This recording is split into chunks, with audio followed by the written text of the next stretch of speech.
నియోజకవర్గంలోని Sriram Reddy water supply scheme కార్మికులు సిఐటియు ఆధ్వర్యంలో మంగళవారం తహసీల్దార్ కార్యాలయం నందు ఎంఆర్ఓకి వినతి పత్రం సమర్పించారు. ఈ సందర్భంగా కార్మికులు మాట్లాడుతూ, మాకు గత 11 నెలలుగా వేతనాలు చెల్లించలేదు.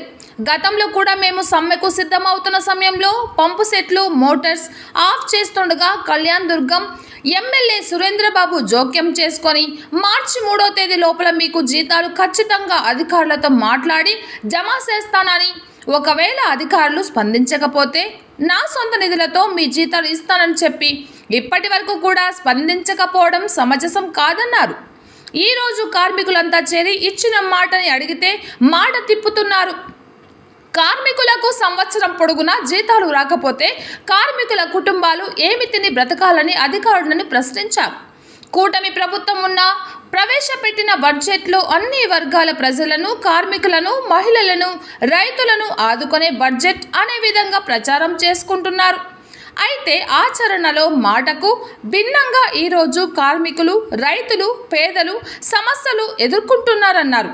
ఒక ప్రక్క పెరిగిన ధరలు, మరో పక్క తగ్గిపోతున్న ఆదాయాలని మండిపడ్డారు. ఈ కార్యక్రమంలో Sriram Reddy water scheme supply కార్మికులు యూనియన్ కార్యదర్శి నాగేంద్ర, అధ్యక్షులు సోము, ఉపాధ్యక్షులు మురళి, కోశాధికారి Ramanji, joint secretary Manjunath, committee సభ్యులు బేబీ, మల్లికార్జున, సుధా, సోమయ్య, నారాయణప్ప, సుభాష్, గిరీష్, మహానంద్ తదితరులు పాల్గొన్నారు. ఇవ్వాలి 11 నెలల జీతాలు వెంటనే, ఇవ్వాలి 11 నెలల జీతాలు వెంటనే.